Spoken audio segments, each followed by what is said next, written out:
요즘에 그 긴급 재난지원금 한 가구당 주는 거 있죠. 전체를 줄 거냐, 70%를 줄 거냐.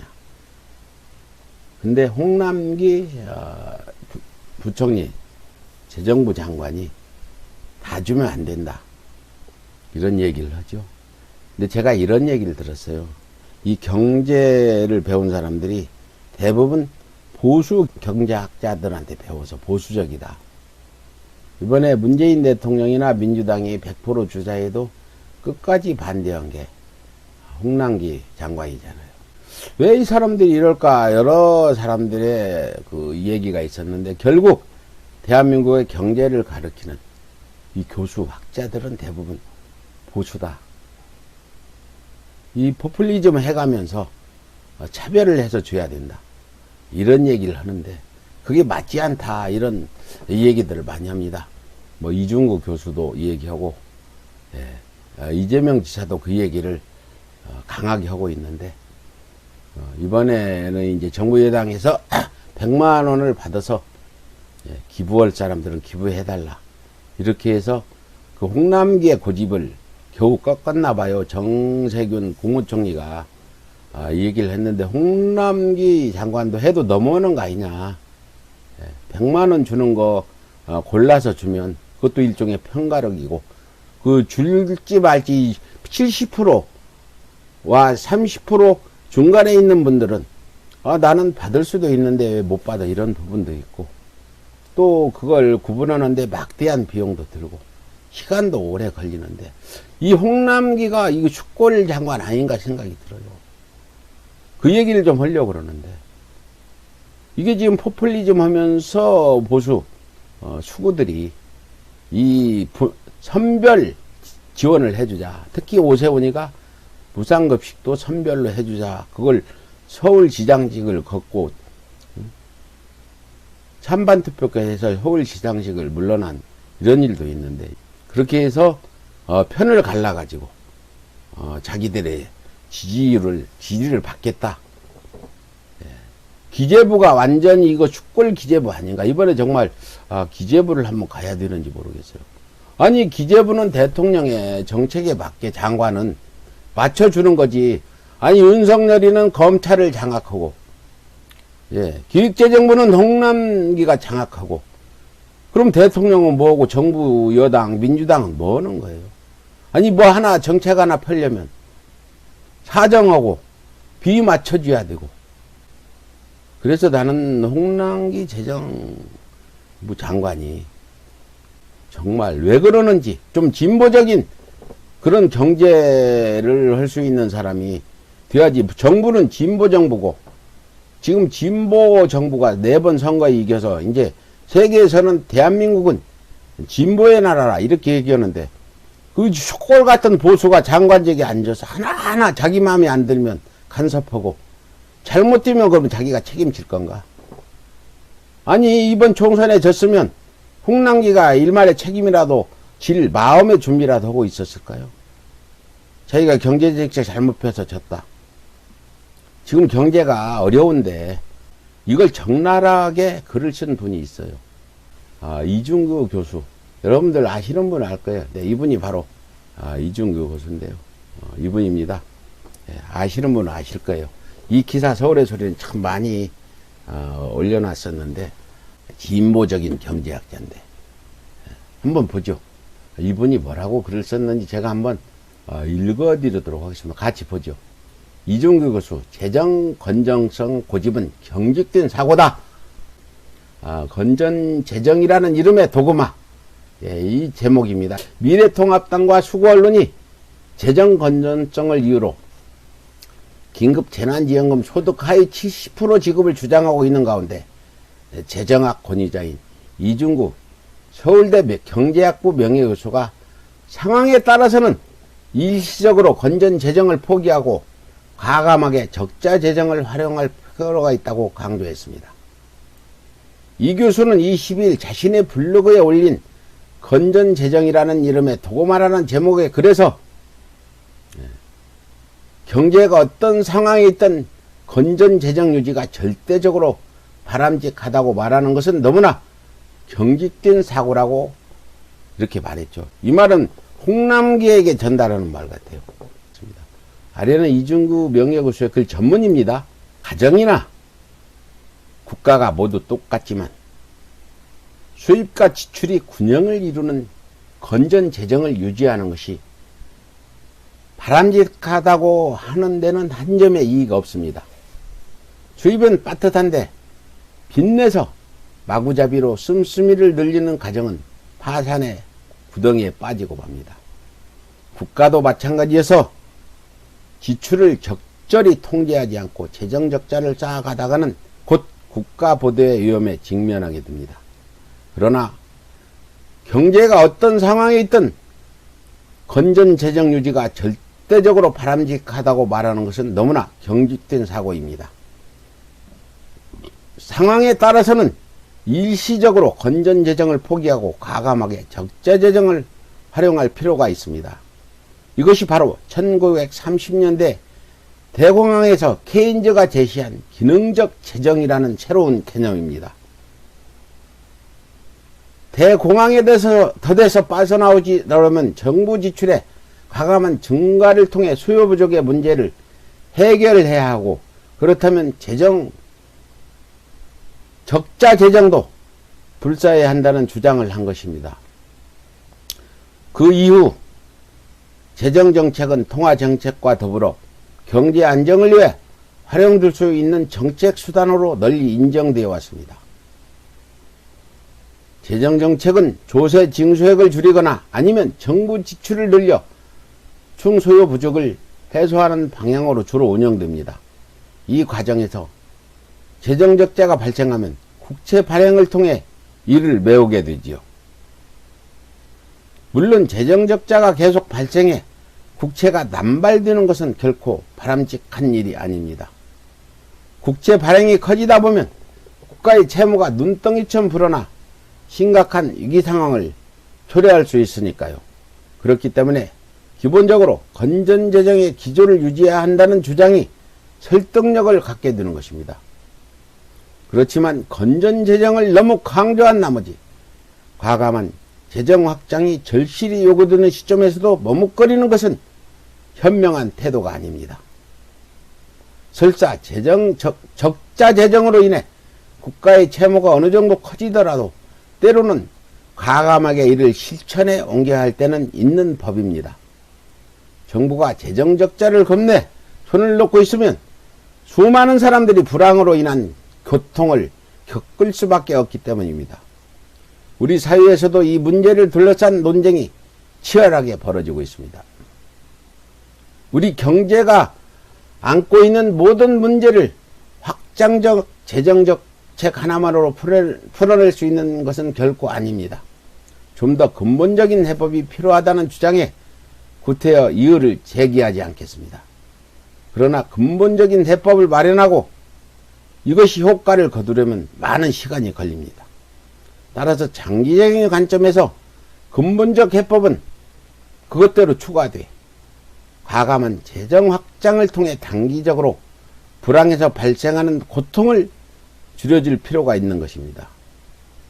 그런데도 보수 야당과 보수 언론은 재정 건전성을 들먹이며 재정 확장을 추구하는 정부의 발목 잡기 일수입니다.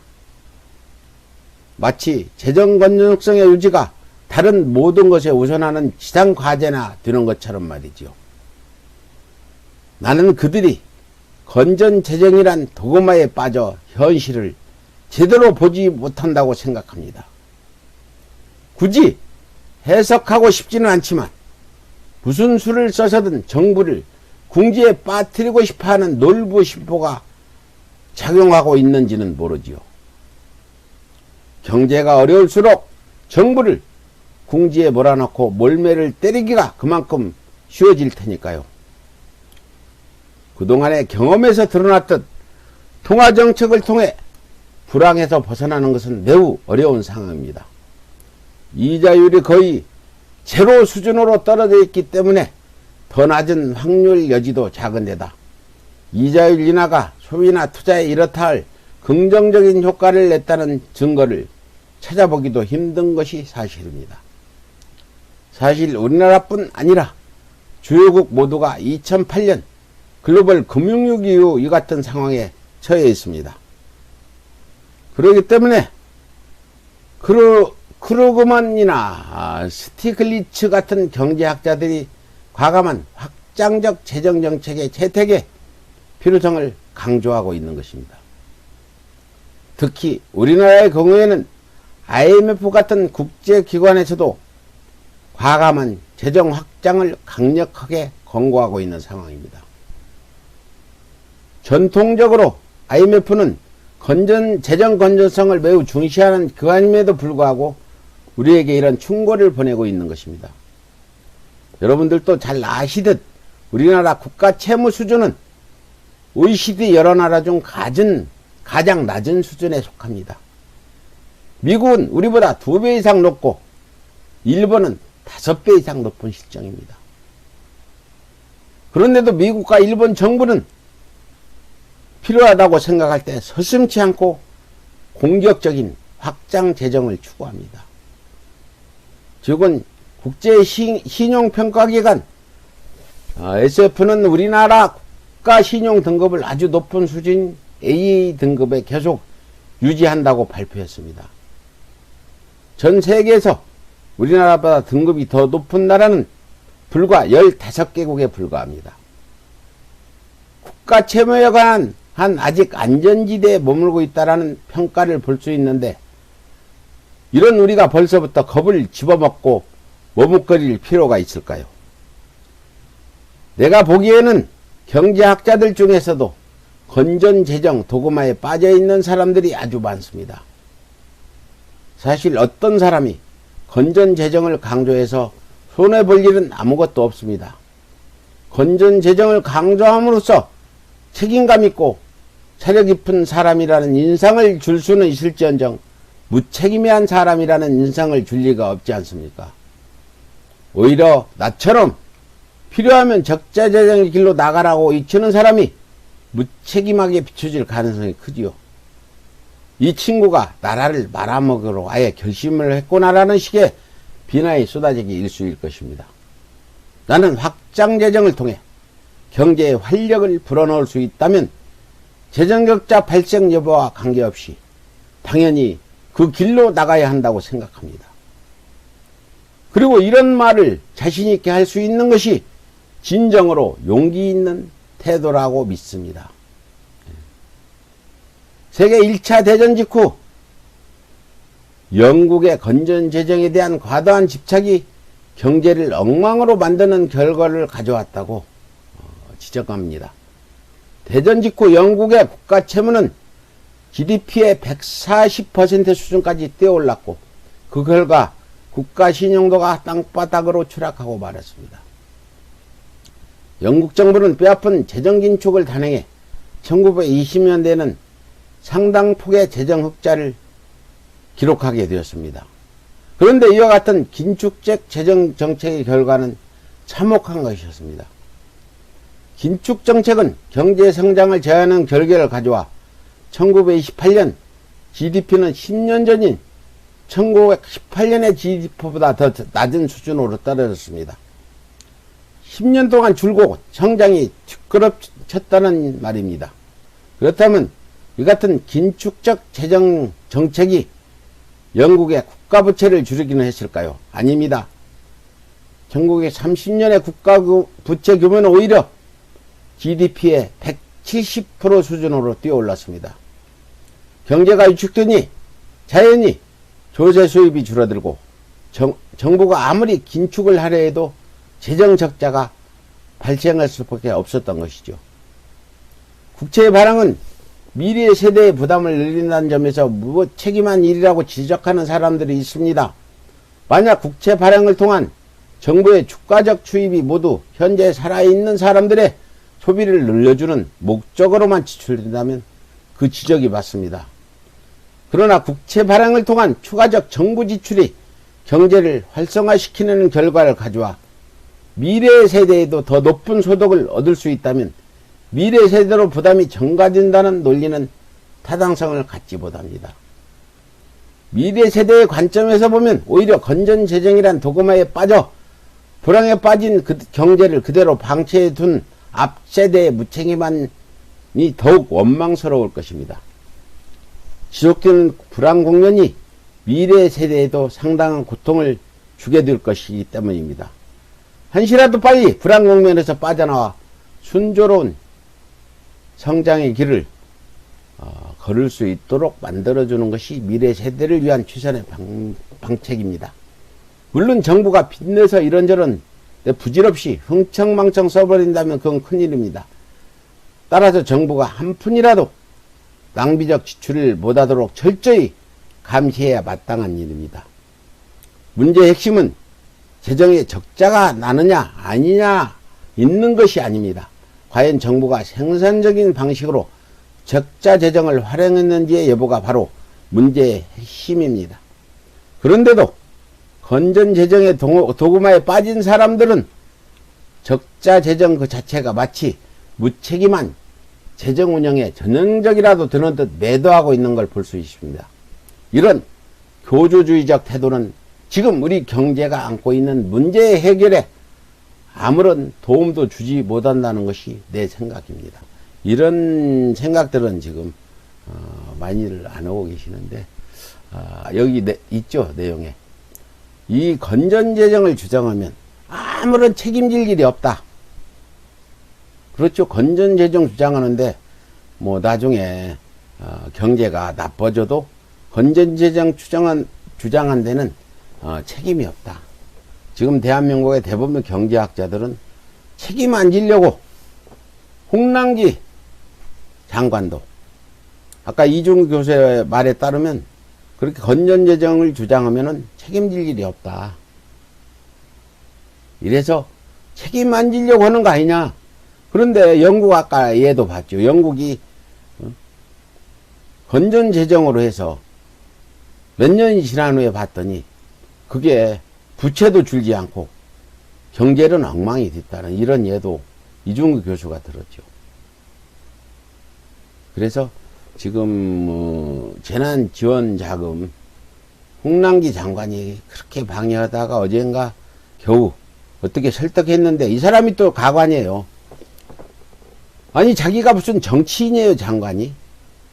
뭐 야당까지 합의를 해야 된다 이런 조건을 내걸었는데 이 사람 어느 편이에요? 아니 옳은 일이라며 야당을 뭐 합의를 해라 마라 자기가 할 일이 뭐가 있어, 장관이. 이 사람 윤석열급인 것 같아, 홍남기 장관이. 예? 그리고 이중규 교수의 얘기는 결국 건전재정, 홍남기 같은 주장을 하는 사람은 책임을 안 지려고 하는 거다. 적자재정을 주장해서 경제 활성화를 주장하는 사람은 만일 적자재정을 해서 경제 활성화도 안 되고 그러면 무한 책임을 져야 되지만 건전재정을 주장한 사람은 경제가 나빠지든 말든 내가 살림 제대로 꾸려가자 했는데 여러분 영국의 예를 들어보셨는데 제가 이 얘기는 별로 관심들이 없을 것 같은데 지금 뭐 홍남기 그 장관이 재정부 장관이 계속 지금 그렇게 발목 잡고 이번에 내 기가 막혔어요. 무슨 야당 합의까지 조건을 걸었다는데 야당 눈치까지 보는 장관 필요 있습니까? 장관은 여당의 정책을 펴갈 때 야당이 반대하면 그걸 무릅쓰고 가야지. 야당 합의를 받아달라. 이거 뭐 대통령이나 할 얘기 아니에요? 갈수록 지금 대통령을 무시하는 것 같아, 홍남기가. 어떻게 자기가 그런 얘기를 해. 뭐 쿠데타 재정부 되는 거 아니에요? 쿠데타 검찰이 하나 있는데 두 번째로는 이번에 쿠데타 재경부 홍남기가 또 쿠데타를 해서 아니 지가 뭔데 야당 합의를 거기다 조건에 붙이냐. 그것도 정세균 국무총리가 사정사정해서. 그래서 제가 왜 그러는지 오늘 이중규 교수 글을 봤더니 책임 안 지려고. 대한민국 경제가 앞으로 코로나 사태로 인해서 별로 안 좋을 것 같으니까 자기는 좋은 것만 주장했다. 적자재정 이런 거 안 하려고 했다. 아까 얘기했잖아요. 다른 나라 일본은 지금 적자재정 규모가 엄청나게 크죠. 굉장히 큰데 우리나라는 지금 OECD 수준 중에 지금 제일 낮은 신용등급은 높은 급에 들고 그렇죠.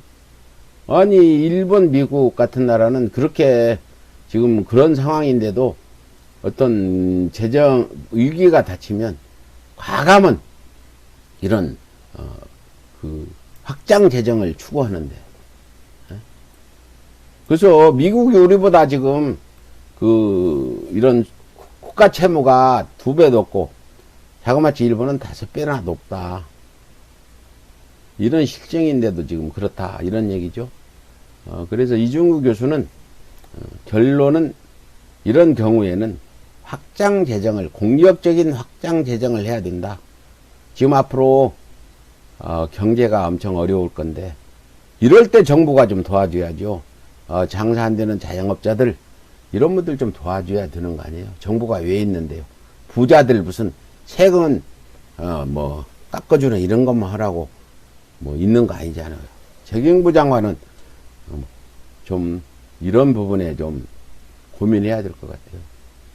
내가 재경부 이야기까지 하는 이상하게 돌아갔는데 제가 뭐 그렇습니다. 그래서 오늘 제가 답답해 가지고 여기저기 찾다가 홍남기가 어저께 그런 말도 안 되는 무슨 문재인 정부를 자기 밑에 있는 하부 조직으로 보고 여야 합의까지 붙여가지고 겨우 이게 민주당 당정에서 합의된 부분은 장관은 따라줘야 되는데